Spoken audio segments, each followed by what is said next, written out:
હું એકતાનાથ ગુરુ યોગી તુલસીનાથજી બાપુ શ્રી શનિદેવ મંદિર ભવનાથ તલેટી જુનાગઢ ગિરનાર ગુજરાત. ચોથા દિવસે સાંજે સુખદેવજી મહારાજે જે પરમબ્રહ્મ પરમેશ્વરની જે ઉપદેશ આપ્યો, મોક્ષ ધર્મ વિશે ઉપદેશ આપ્યો પરીક્ષિત રાજાને. કેમ કે પરીક્ષિત રાજા મોક્ષના ઈચ્છુક છે, એને મોક્ષ પ્રાપ્ત કરવા માટે જ એણે આ ભાગવત સપ્તાહ રાખી છે અને એ સાંભળે છે. તો સુખદેવજી મહારાજ એને એ ઉપદેશ આપે છે કે જેને પણ મોક્ષ પ્રાપ્ત કરવો છે એને મોક્ષ ધર્મના નિયમોનું પાલન કરીને એ પરમ તત્વ પરમ બ્રહ્મ સુધી આપણે પહોંચવાનું હોય છે. અને એના અધિકારી એ જીવ માત્ર એના અધિકારી છે. એવું નથી કે એ બ્રાહ્મણનો જ અધિકાર છે, શૂદ્રનો નથી. કેમ કે ત્યાં કોઈ જ ભેદ નથી, ત્યાં ઊંચ નીચનો કે શરીરોનો કોઈ ભેદ જ નથી. કેમ કે એ પરમ બ્રહ્મ છે, એ જ મુક્તિ છે, એ જ પરમેશ્વર છે, એ જ મોક્ષ છે. ત્યાં કોઈ જ ભેદ નથી કે આ કોણ છે. ત્યાં શરીર એ જોવામાં પણ આવતું નથી. જે જ્ઞાની પુરુષ, જે યોગી મહાત્મા પોતાના આત્મભાવમાં જીવે છે એને પણ શરીર નથી દેખાતું. એ પણ આત્મભાવમાં જીવે છે, એને પોતાનું શરીર પણ નથી દેખાતું. તો બીજાનું તો ન જ દેખાય ને. તો પછી એ તો પરમ બ્રહ્મ પરમેશ્વર છે, એ ક્યાંથી આ શરીર જોતા હોય? તો ત્યાં કોઈ પણ ભેદ નથી. તો એને તો બધા જ સરખા છે. જીવ માત્ર એની પોતાની બનાવેલી સૃષ્ટિ છે. આ એના પોતાના અંશો છે અહીં બધા સૃષ્ટિમાં. તો બધાનો અધિકાર છે મોક્ષ પ્રાપ્ત કરવો. હવે પાંચમા દિવસે સવારે સુખદેવજી મહારાજે કહ્યું કે જે ચૈતન્ય તત્વનું અખંડ સ્થાન છે અને જેની ચેતના શક્તિ નાનામાં નાના જીવથી માંડીને નારાયણ સુધી એક બ્રહ્માંડમાં નહીં પણ અનેક બ્રહ્માંડોમાં અને પરમ ગતિમાં સર્વત્ર વ્યાપ્ત છે. તો જે એ ચૈતન્ય તત્વ છે એ જીવ માત્રમાં, એ નાનામાં નાના જીવથી લઈને નારાયણ સુધી એ વ્યાપ્ત છે. અને આપણે એક બ્રહ્માંડ નથી, અનેકો અનેક બ્રહ્માંડ છે. એ બધામાં એનું ચૈતન્ય વ્યાપ્ત છે સર્વત્ર. જે ચૈતન્ય તત્વ સાથે પ્રત્યેક જીવમાં જે જ્ઞાન તત્વ છે, તેથી જ્ઞાન ચેતના વા જ્ઞાન ચૈતન્ય કહેવાય છે.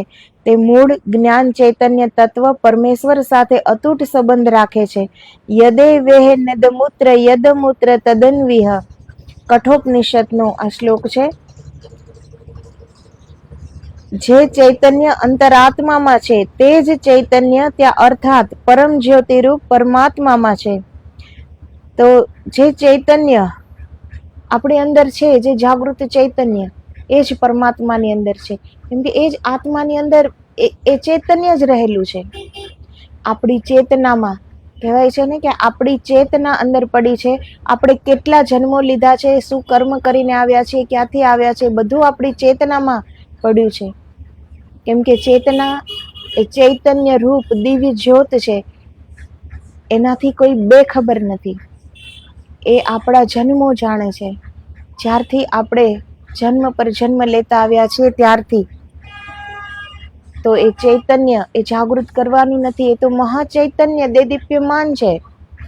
એ તો જાગૃત જ છે. પરંતુ આપણે એ ચૈતન્ય સુધી પહોંચ્યા નથી. જે ચૈતન્ય પરમેશ્વરમાં છે તે જ ચૈતન્ય આત્મચેતના યાને બ્રહ્મ ચેતનામાં છે.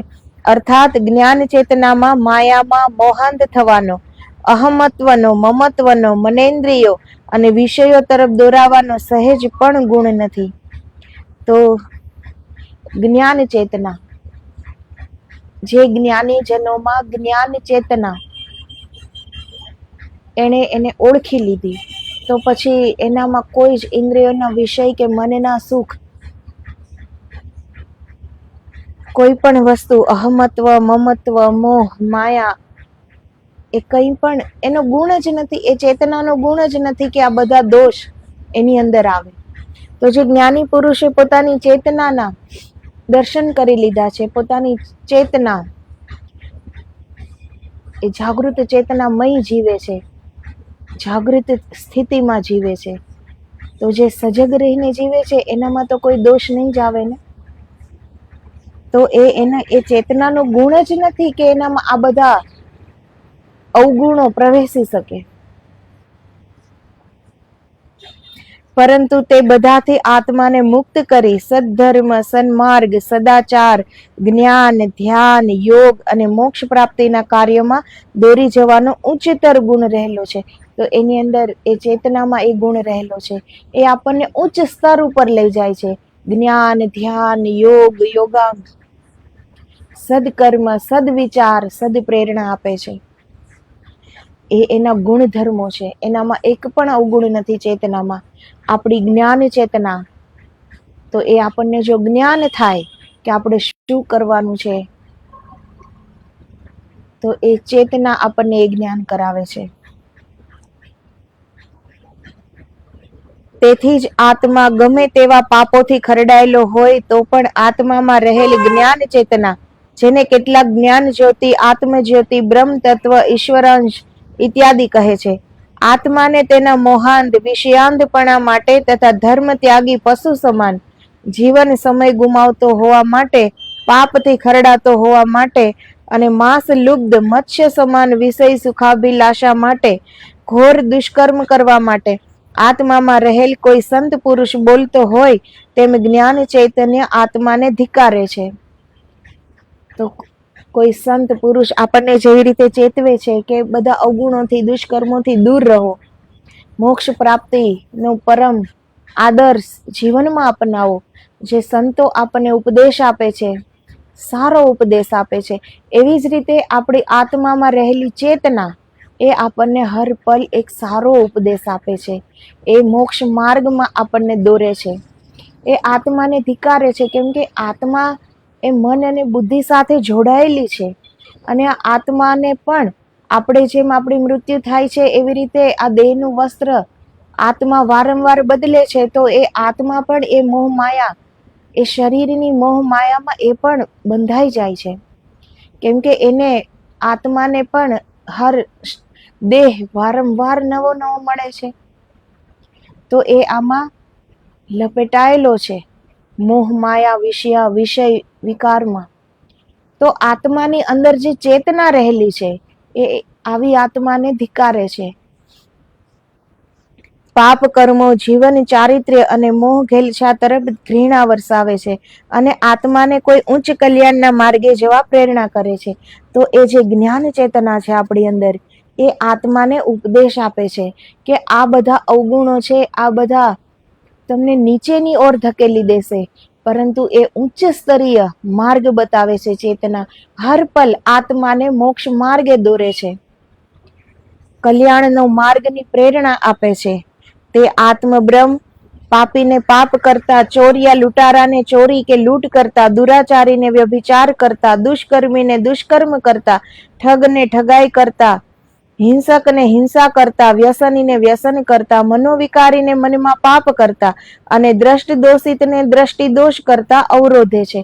તો દરેક જાતના જે પાપ છે, જે આપણાથી થાય છે, કોઈને કોઈ ઇન્દ્રિયોથી થાય છે, કોઈ હાથથી થાય છે, કોઈ મનથી થાય છે, શરીરથી થાય છે, ચોરી કરીએ છીએ, કોઈને આપણે છેતરીએ છીએ, ઠગાઈ કરીએ છીએ, દુષ્કર્મ કરીએ, વ્યભિચાર કરીએ, કોઈનું છીની લઈએ, તો આપણી ચેતના એક પલમાં એ આપણને રોકે છે એમ કરતા. પરંતુ જે ચેતનાની ઉપદેશને, જે ચેતનાના શબ્દ સાંભળી નથી શકતું, એ તો આ બધા જ દુષ્કર્મો કરવાના. કેમ કે એને તો એ અવાજ સાંભળવાનો છે નહીં, એને સંભળાતો પણ નથી.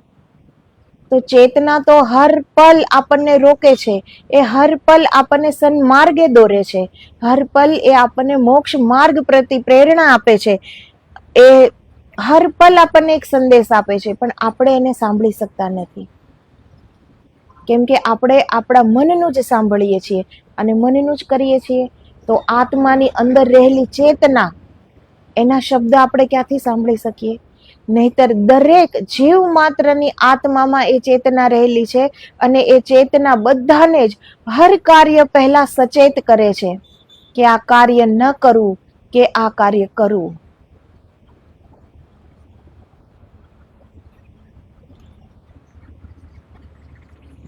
તો તેથી હિંસા કરનારનો હિંસા કરતા હાથ ધ્રુજે છે.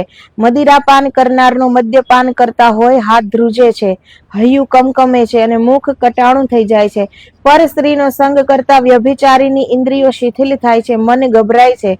છતાં ઇન્દ્રિયેભ્યઃ પરાહ્યાર્થી, ઇન્દ્રિયો કરતા ઇન્દ્રિયોના વિષયો ઘણા જ બળવાન અને શ્રેષ્ઠ છે.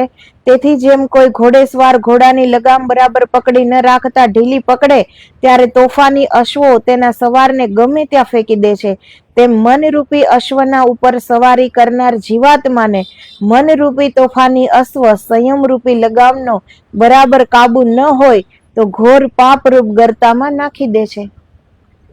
તો આપણે આપણા જે આ મનના અશ્વો દોડાવીએ છીએ, જો આપણે એ અશ્વ ઉપર સવારી કરીએ અને આપણે આપણા એ અશ્વને ગુલામ બનાવી દઈએ, એને કાબુ કરતા જો આપણને આવડતું હોય, એની લગામ આપણા હાથમાં હોય, તો આપણે પાપ કર્મ કરતા બચી જઈએ છીએ. કેમ કે ઇન્દ્રિયો કરતા ઇન્દ્રિયોના વિષય એ વધારે બળવાન છે.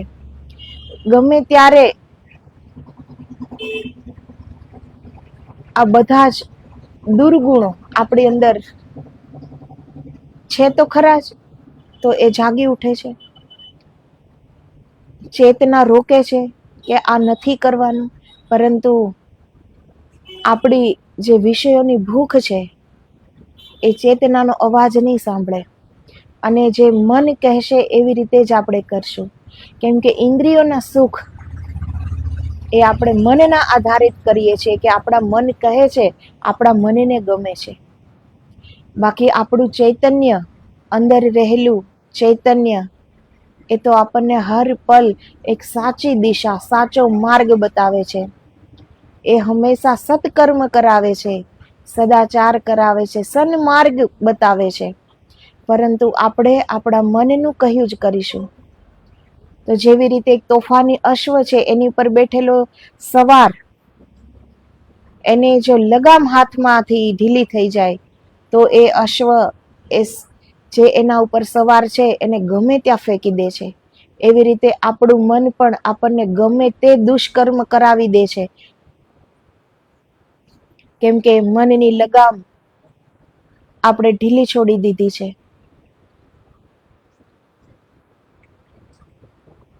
તેમ મનરૂપી અશ્વના ઉપર સવારી કરનાર જીવાત્માને મનરૂપી તોફાની અશ્વ સંયમરૂપી લગામનો બરાબર કાબુ ન હોય તો ઘોર પાપરૂપ ગર્તામાં નાખી દે છે. ઘોર પાપ કરતા પણ આપણું મન ડરતું નથી ક્યારેય. હા, પણ આપણે કોઈ પાપ કરતા હશું ને તો તરત આપણું એક ધ્રુજારી ઉઠી જશે, હાથ કમકમશે. કેમ કે ચૈતન્ય, આપણી અંદરનું ચૈતન્ય આપણને રોકે છે કે એમ ન કરતા. તો આપણું થોડી વાર, હર વ્યક્તિને ખોટું જ્યારે કરે છે ત્યારે એક પલ માટે એનો હાથ રૂકી જાય છે. તો એ ચેતના આપણને એક સંદેશ પહોંચાડતી હોય છે કે આ નથી કરવાનું. પરંતુ આપણે તરત જ આપણા મન ઉપર આવી જઈએ છીએ, અને મન કહે છે કે કરવું છે, એટલે આપણે એ દુષ્કર્મ કરી લઈએ છીએ. તે પાપ પુણ્યના બંધનોનું ફળ કોઈને પ્રભુ ન્યાયાધીશ બનીને ન્યાય કરીને આપતો નથી, પરંતુ પ્રત્યેક આત્મામાં રહેલ જ્ઞાન ચેતના આત્માને શુભ અશુભ કર્મોનું ફળ આપે છે. તે એવી રીતે કે જ્યારે આત્મા દેહ મુક્ત થવાનો હોય ત્યારે પાપી અને પુણ્યશાળી દરેક આત્માઓને પ્રથમ કંઠ સ્થાને વિશ્રામ લેવો પડે છે. જેવી રીતે આપણી મૃત્યુ થાય છે ત્યારે જે આપણી કુંડલીની શક્તિ છે એના બધા ચક્રો અને એ ચક્રોમાં બિરાજમાન દેવત્વ, એ બધાનું પહેલા મૃત્યુ થાય છે. ધીરે ધીરે આપણો જે જીવ છે એ ધીરે ધીરે ઉપર ચડે છે, અને એ કંઠ સ્થાન આવે છે ત્યાં એને વિશ્રામ કરવો પડે છે. ત્યાં જ્ઞાન ચેતનાના પરિબળથી આત્માને જીવનભરમાં કરેલા જાહેર અને છુપા તમામ પાપો યાદ આવે છે. તો મરતી વખતે બધાને જે પછતાવો થાય છે ને, તો એનો આપણો જ્યારે જીવ કંઠ સ્થાનમાં આવે છે ત્યારે એ ત્યાં થોડી વાર એ વિશ્રામ કરે છે, અને આપણા જીવનભરનું આપણે જે પણ કાર્ય કર્યું છે, જે પણ કર્મ કર્યું છે, સારું કે ખરાબ, એ બધું જ આપણી સામે આવે છે, આંખ સામે. ત્યારે કેટલાક જીવોને જ્ઞાન ચેતનાના પ્રભાવથી ગ્રંથિ તત્વના તત્વગુણી માયાના પડદા ઉપર પોતાના તમામ પાપોનું દ્રશ્ય દેખાય છે. જેવી રીતે સિનેમાના પડદા પર આપણે પિક્ચર જોઈ શકીએ છીએ ને, કઈ પણ ચિત્ર જોઈ શકીએ છીએ, એવી જ રીતે જે ગ્રંથિ તત્વ છે, તત્વગુણી, એ પડદા ઉપર આપણે આપણા તમામ પાપને જોઈ શકીએ છીએ કે જીવનભર આપણે શું કર્યું. તે વખતે આત્માને અનેક પ્રકારના ભય લાગે છે. તે બ્રહ્મરૂપ આત્મત્વના ભયથી શરીરમાં રહેલ અગ્નિ બળે છે, અર્થાત અગ્નિ તત્વો દાહ કરે છે. સૂર્ય તપે છે, અર્થાત સૂર્યના તેજથી ગતિ કરનારી નાડીઓ ગરમી અને ગરમીના રોગો ઉપસ્થિત કરે છે. ઇન્દ્ર વૃષ્ટિ કરે છે, અર્થાત જલ તત્વની નાડીઓમાંથી જલનું જોશ ઉત્પન્ન થાય છે. કેમ કે જે આ પંચ તત્વમાંથી આપણું શરીર બનેલું છે, તો એ પાંચેય તત્વો આપણા એ પાપ કર્મનું ફળ આપણને આપવા લાગે છે. આપણી અંદરનું જે અગ્નિ તત્વ છે એ આપણને બાળવા લાગે છે. જળ તત્વ છે એ જોશ ઉત્પન્ન કરે છે. વાયુ પ્રબળ વહે છે, અર્થાત વાયુ પ્રકોપ કરીને શરીરમાં અનેક પ્રકારના દુખાવા કરે છે. અને પાંચમું મૃત્યુ, પણ તે પરમેશ્વરના ભયથી પાપીઓને શિક્ષા કરવા દોડે છે, અર્થાત જીવાત્માને અનંત ભય આપીને અનેક પીડા ભોગવાવીને મૃત્યુદેવ દેહ મુક્ત કરે છે. ત્યારે મંદવાડમાં પાપી જીવાત્મા માગે તો પણ તેનું મૃત્યુ કે તેનો છુટકારો થતો નથી. તો જ્યારે એવું દુષ્કર્મ સામે આવી જાય છે, આપણા પાપનું ફળ જ્યારે ભોગવીએ છીએ, ત્યારે ઘણા લોકો પથારીમાં અસહ્ય વેદનામાં તરફડતા હોય છે, મૃત્યુ માગતા હોય છે, પરંતુ એને મૃત્યુ આવતું નથી. કેમ કે એના કર્મ હજી બાકી છે. આ એના કુકર્મોની સજા છે. તો એને એ મોત માગે છે પણ એને મળતું નથી. તે પછી આત્માનો બીજો વિશ્રામ બ્રહ્માંડે એટલે કે બ્રહ્મરંધ્રે થાય છે. ત્યાં પોતાના પાપથી ગભરાયેલો આત્મા અચેતન દિગ્મૂઢ બની જાય છે. તો જ્યારે આપણો જીવ નીકળે છે ને, જ્યારે આપણી મૃત્યુ થવાની હોય છે, ત્યારે એ કંઠમાં વિશ્રામ કરે છે. બધા પાપો એને દેખાય છે. જીવનભર કરેલા પાપોનું દ્રશ્ય સામે આવી જાય છે. પછી એને આપણા જે અંદરના પંચ તત્વ છે એને પીડા આપે છે, યાતના આપે છે. પછી એ જીવ એ ભગવાનને પ્રાર્થના કરે છે કે હવે આ દેહ મુક્ત થઈ જાય તો સારું, હવે મારી મૃત્યુ થઈ જાય તો સારું, પરંતુ હજી એની મૃત્યુ થતી નથી. અને ફરી પાછો એ જીવ ક્યાં રોકાય છે? બ્રહ્મરંધ્રમાં જઈને. ત્યાં પોતાના પાપથી ગભરાયેલો આત્મા અચેતન દિગ્મૂઢ બની જાય છે. દેહનું જ્ઞાન ભાન ભૂલી જાય છે, માત્ર શ્વાસ ચાલ્યા કરે છે. અનંત પશ્ચાતાપ કરવા છતાં તેને બચવાનો કોઈ માર્ગ જણાતો નથી, જે મનુષ્યને આપણે અઘોર પડી રહ્યાનું કહીએ છીએ. આ પછી જ્ઞાન ચેતનાના પરિબળથી પોતાના કર્મ પ્રમાણે દેહ છોડનાર આત્માને તે હવે પછી જ્યાં જન્મવાનો હોય તે દેહનું મમત્વ લાગે છે. તેમજ કેટલાક અધોગતિમાં જનારા આત્માઓ બ્રહ્માંડે ન જતા નાભીમાં વિશ્રામ કરી પોતાના પાપોનું ફળ ભોગવવા લઘુશંકા દ્વારા અથવા ગુદા દ્વારા વા વીર્યશ્રાવ દ્વારા દેહ ત્યજીને અધોગતિમાં ભૂત, પ્રેત, સર્પ યાદિઓનીમાં જાય છે. તો આ તો કોઈ સત્કર્મ કરેલો જીવ હોય તો બ્રહ્મરંધ્રમાં રૂકે, નહીતર તો એ નાભી ગ્રંથિમાં જ રૂકી જાય છે અને નીચેની ઓરથી એનો જીવ જાય છે. ઘણા લોકોને મૂત્ર ત્યાગ થઈ જાય છે, મળ ત્યાગ થઈ જાય છે, ત્યાંથી જીવ જાય છે. તો એ અધોગતિમાં જાય છે. એ પછી ભૂત, પ્રેત, પિશાચ, નાગ એવી નીચી યોનિઓમાં એનો જન્મ થાય છે. કર્મ પ્રમાણે આ સમય પૂરો થઈ જાય આપણો, અને આપણા કર્મ પ્રમાણે એક યોનિ સામે જ ઊભી હોય છે, જેમાં આપણે હવે આ આત્મા પ્રવેશ કરશે. એ યોનિ સામે જ ઊભી હોય છે. જ્યારે ઉચ્ચ ગતિએ જનારા આત્માઓ કર્ણ દ્વારા, નાસિકા દ્વારા, મુખ દ્વારા, ચક્ષુ દ્વારા દેહ છોડે છે.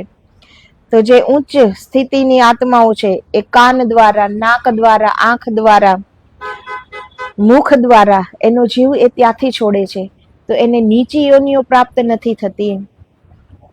તે અનુભવી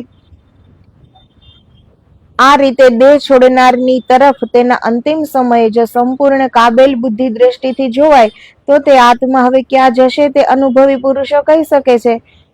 ઉપર મુજબ જ્ઞાન ચેતના મનુષ્યને પોતાનું આયુષ્ય સમાપ્ત થવા આવ્યું છે. અગર સમાપ્ત થશે એવી વૃદ્ધાવસ્થા આવવાની વા શરૂ થવાની આખરી ચેતવણી મળવાથી માનવ જીવનનું સાર્થક્ય કરવા આત્મજ્યોતિ પ્રભુ તરફ વળવા આદેશ આપે છે.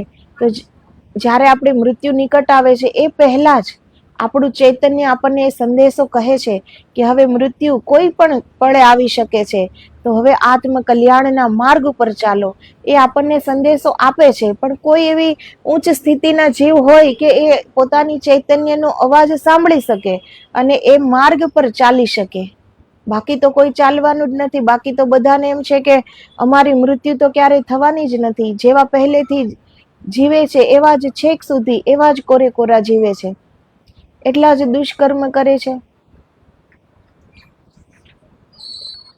તો આત્મજ્યોતિ પ્રભુ તરફ વાળવા આદેશ આપે છે. પરંતુ જગતમાં આત્મબુદ્ધિથી, બુદ્ધિ મનથી અને ઇન્દ્રિયો વિષયોથી બંધાયેલા અને ખેંચાતા હોય મન બુદ્ધિ આત્મચેતનાના આદેશને સાંભળી માની કે પાળી શકતા નથી. કેમ કે આપણે મન બુદ્ધિ અને ઇન્દ્રિયો વિષયોથી લુપ્ત છે, એમાં બંધાયેલો છે. તો આપણે આપણા મનનું તો સાંભળી શકશું, પરંતુ આપણે આપણા ચૈતન્યનું નહીં સાંભળી શકીએ, કેમ કે હજી એ પાત્રતા નથી. હજી આપણે આપણા મનનું કહ્યું કરીએ છીએ. મનના સુખ માટે જ આપણે દોડીએ છીએ. હજી આત્મકલ્યાણ માટે દોડતા નથી. હજી આપણે મનના સુખ માટે દોડીએ છીએ. તેથી જ્ઞાન ચેતના આત્માને વાસના અને કર્મ બંધનોમાં ખરડાયેલો જોઈને વારંવાર આદેશ ન આપતા કોઈક વખતે જ દેવી સત્યાદેશ આપે છે. તથા આત્મા તે આદેશને પાળતો ન હોવાથી કર્મફળ અર્થાત પ્રારબ્ધ યોગ અને જન્મ જન્માંતર તથા હર્ષ શોક અને સુખ દુઃખ ભોગવે છે. તે ભોગવવા જ્ઞાન ચેતનાના પ્રકાશથી આત્માને અંતિમ સમયે જ્યાં જવાનું છે ત્યાં જ પ્રેમ અને મમતા લાગે છે. તો જે એ ચૈતન્યને ખબર છે કે આ વારંવાર આપણને ઉપદેશ આપે છે, આદેશ આપે છે કે સન્માર્ગ પર ચાલો, સત્કર્મ કરો, મોક્ષ માર્ગ તરફ મહેનત કરો, અધ્યાત્મમાં આગળ વધો, ડગ મૂકો. પરંતુ આપણે એ વારંવાર કહેવા છતાં આપણે એનું સાંભળતા નથી. તો ધીરે ધીરે એ આત્મામાં રહેલો ચૈતન્ય એ આપણને પછી ક્યારેક જ આદેશ આપે છે. એ ક્યારેક જ આપણને ખોટું કામ કરતા રોકશે. સન્માર્ગનો માર્ગ આપણને ક્યારેક જ બતાવશે. કેમ કે પછી કહે છે ને કે પાપીઓનું પાપ વધારે ભેગું થતું જાય છે. જ્યાં સુધી એનું પાપ પરમ સુધી ન પહોંચે, એટલું બધું ન પાપ થઈ જાય, પછી એને કોઈ રોકવા વાળું નથી હોતું. જેવી રીતે વસુદેવજી અને દેવકી માતા જ્યારે કંસની જેલમાં છે, કંસને ખબર છે કે દેવકીનો 8મો પુત્ર એ મારું મૃત્યુ થશે. તો જ્યારે દેવકીને પહેલો પુત્ર આવે છે ત્યારે કંસ એવું વિચારે છે કે પહેલો પુત્ર તો મારું મૃત્યુનું કારણ છે નહીં, તો એને શું કરવા મારવો. પરંતુ કંસનું પાપ, એનું પાપાચાર, એનો અત્યાચાર એટલો ન વધે તો પછી નારાયણ ભગવાનને ક્યાંથી અવતાર લેવા, અહીંયા એને મારવા માટે અવતાર લેવો પડે. એટલે નારદજી આવીને કંસને કહે છે કે આ પહેલું, છેલ્લેથી તું ગણ તો આ પહેલું પણ 8મું થાય. તો તારે અગર મૃત્યુ ન જોઈતું હોય તો દરેક બાળકની હત્યા કર. અને કંસ એ પ્રમાણે કરે છે. તત્વજ્ઞાનમાં એમ કહે છે કે નારદજી એટલે આપણું મન, એના ચૈતન્યએ કદાચ એને આત્માએ જવાબ આપ્યો હોય કે પહેલું બાળક તો મારું મોતનું કારણ નથી, પરંતુ એનું મન એને સારી બુદ્ધિ નહીં આપે. કેમ કે એને પાપ ભેગું કરવાનું છે. તો પછી એની આત્મામાંથી સારો સંદેશો, એ ચૈતન્ય એને સારો સંદેશો આપતું બંધ થઈ જાય છે. કેમ કે એને પાપ કરવાના છે, એને પાપ ભેગા કરવાના છે. એવી રીતે જે પાપી છે, જે દુષ્કર્મ કરતા ડરતું નથી, એનું ચૈતન્ય ક્યારેય પણ સત્ય સંદેશ આપતો નથી, એ બંધ થઈ જાય છે. કેમ કે ચૈતન્યને ખબર છે કે એ મારું કહ્યું નહીં કરે.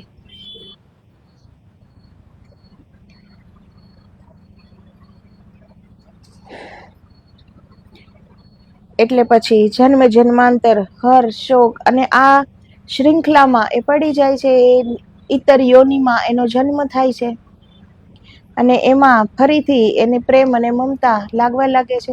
જેવી રીતે ગટરના કીડાને ગટરમાં જ ગમે છે. એ કીડાને તમે ફૂલ ઉપર મૂકો છતાં પણ એ ફૂલ ઉપરથી ઉતરીને ગટરમાં જશે. તમે વારંવાર એને ફૂલ ઉપર મૂકો, એ વારંવાર ગટરમાં જશે, કેમ કે એ ગટરનો કીડો છે. તો એ આપણું ચૈતન્યને ખબર હોય છે કે આ બ્રહ્મ સુધી નહીં જઈ શકે, તો પછી સંદેશ આપવો વ્યર્થ છે, તો એ આપતો નથી પછી. અને જ્યાં ઊંચ વા નીચ જન્મમાં જવાનો હોય છે તેવી તેને મરણ સમયે ભાવના થાય છે. તો મરણ સમયે દરેક જીવ માત્રને ખબર હોય છે કે હવે હું ક્યાં જઈશ, કેમ કે પાપ તો બધાને જ પોતાનું પૂરું જીવન જ્યારે કંઠ સ્થાનમાં વિશ્રામ કરે છે જીવ, ત્યારે એને એક ચિત્રની જેમ આપણે કેમ ટીવી જોતા હોઈએ એવી રીતે પડદા ઉપર એને આખે આખું એનું જીવન દેખાય છે કે શું કર્યું જીવનભર. તો પછી એને એની ખબર જ હોય છે કે મેં આટલા પાપ કર્યા છે તો હવે મારી આ જ ગતિ થવાની છે, એ એને ખ્યાલ આવી જાય છે. મરણે યા મતિ સગતિ, મરણ સમયે જેવી મતિ થાય તે પ્રમાણે જ તે જીવની ગતિ થાય છે. અર્થાત આત્માને જવાના ઊંચ વા નીચ સ્થાન પ્રમાણે તેની અંતિમ સમય વૃત્તિ દોરાઈને તેમાં જ લક્ષ્ય જાય છે. માટે આત્મા વડે જ્ઞાન ચેતનાના સંસર્ગમાં જેટલા પ્રમાણમાં રહેવાશે તેટલા જ પ્રમાણમાં દરેક આત્માથી પ્રભુની સાનિધ્યમાં જવાશે. તો આપણે એ મનને ઉપર કાબુ મેળવીને આત્માની અવાજ સાંભળીશું તો આત્માની અંદર ચૈતન્ય જે છે આપણું, એ ચૈતન્ય હર પલ આપણને એક સંદેશ આપે છે અને આપણે એવી જ રીતે જો કાર્ય કરશું, એવી જ રીતે જીવશું આપણે, તો આપણાથી હંમેશા એક સદકર્મ થશે. કોઈ પાપ કર્મ આપણાથી નહીં થાય, કેમ કે ચૈતન્ય આપણને સદકર્મ માટે જ દોરે છે, એના માટે જ પ્રેરણા આપે છે, મોક્ષ માટે પ્રેરણા આપે છે, સારું કરવાની પ્રેરણા આપે છે. તો આપણે એનો અવાજ સાંભળી શકીએ એ માટે આપણે મન ઉપર વિજય મેળવવો પડે છે, મનને ગુલામ કરવું પડે છે. અત્યારે આપણે ગુલામ છીએ મનના, કે મન જેમ કહે એમ આપણે કરીએ છીએ, પરંતુ આપણે જેમ કહીએ એમ મન કરે ત્યારે એ કાબુ આવ્યો કહેવાય. તો જ્યારે મન કાબુમાં આવી જાય છે ત્યારે જ આપણે આત્માની અવાજને સાંભળી શકીશું. અને જો એ આત્માની અંદર ચૈતન્યનો અવાજ જે છે એનો સંદેશ સાંભળીને આપણે એવી રીતે જીવનને જીવીશું, એના હરેક શબ્દનું પાલન કરીશું, એવી રીતે અનુસરશું, તો પછી આ જીવને શિવ થતા વાર નહીં લાગે. એ તો પરમાત્મા સાથે જોડાવ કરવા માટે તો એ ચૈતન્ય છે કે આપણો એ પરમાત્મા સાથે જોડાવ કરાવી દે, મિલાપ કરાવી દે. જેમ કોઈ ભાષાઓ શીખવી હોય તો તેનો મૂળાક્ષરો શીખીને તેના શબ્દો ગોખવા પડે છે. વિદ્યાર્થીને પાઠ ત્વરિત વાંચી શકે તે માટે વારંવાર પાઠ વાંચવો પડે છે. સંસાર ચલાવવા માટે સંસારના વડીલોનો અનુભવ મેળવવો પડે છે. અનુભવી સૂત્રોને માનવા પડે છે. વેપાર, હુનર, કળા, ઉદ્યોગના જ્ઞાન મેળવવા પડે છે. ત્યારે જ કોઈ પણ કાર્ય સારી રીતે કરી શકાય છે. તે પ્રમાણે બ્રહ્મ વિદ્યા એક એવી અદ્ભુત વિદ્યા છે કે તે વિદ્યા બ્રહ્મનિષ્ઠ જ્ઞાનીઓ પાસે શીખવી પડે છે. તો કોઈ પણ કામ હોય, આ જગતનું બહાર કે કોઈ કામ, તો પણ એના જે અનુભવી હોય એની પાસેથી જ આપણે શીખી શકીએ ને. તો એવી રીતે જે બ્રહ્મ વિદ્યા છે એ તો અદ્ભુત વિદ્યા છે, એ પણ તો આપણે એક બ્રહ્મ જ્ઞાની હોય એની પાસે જ શીખવી પડે. જેને જે આવડતું હોય એની પાસે જ આપણે એ શીખી શકીએ ને. તેમજ યોગ વિદ્યા એવી વિચિત્ર છે કે જે મત્સ્યવારીમાં રહેવા છતાં જ્યાં સુધી ગુલાટ ન મારે ત્યાં સુધી પાણીનું એક પણ બિંદુ પી શકતું નથી, તેમ આત્મા જ્ઞાન ચેતનાના જલ પ્રવાહમાં વસેલો હોવા છતાં જ્યાં સુધી માયા મોહના તથા અહંતા મમતાના ત્યાગરૂપી ગુલાટ ન મારે ત્યાં સુધી જ્ઞાન ચેતનાનું યોગરૂપી જળ પી શકાતું નથી. તો એ જ્ઞાન ચેતના તો આપણી અંદર જ રહેલી છે, શીખવાની કઈ જરૂર નથી હોતી, પરંતુ શીખવું એટલા માટે પડે છે કે આપણે આત્મા સુધી જઈ શકીએ, કોઈ એ માર્ગ બતાવે. તો આપણી અંદર જે જ્ઞાન ચેતના પડી છે એ જ્ઞાન પડેલું છે. હર પલ અજપા જાપ શરૂ છે શ્વાસોશ્વાસમાં, હર પલ ઓમકારની ધ્વનિ, જે પ્રણવ ઉપાસના કરવાનું કહે છે મોક્ષ પ્રાપ્તિ માટે, તો એ આપણી અંદર ગુંજાયમાન છે, નિરંતર ગુંજાયમાન છે, પણ આપણે સાંભળી શકતા નથી. આપણું ચૈતન્ય એ હર પલ આપણે શું કરવું શું ન કરવું એ સત્કર્મ કરવા માટે પ્રેરણા આપે છે, હર પલ સારો માર્ગ બતાવે છે, પરંતુ આપણે કોઈનું સાંભળતા નથી. બહાર બીજા કહે છે આપણે સાંભળીએ છીએ, પણ આપણી જ અંદર રહેલી જે દિવ્ય શક્તિઓ છે એ આપણને હર પલ એક સંદેશ આપે છે, પરંતુ આપણે એ સાંભળવા પાત્ર બન્યા જ નથી, આપણે એ સાંભળી શકતા નથી. તો જ્ઞાન ચેતના આપણી અંદર પડેલી છે, પરંતુ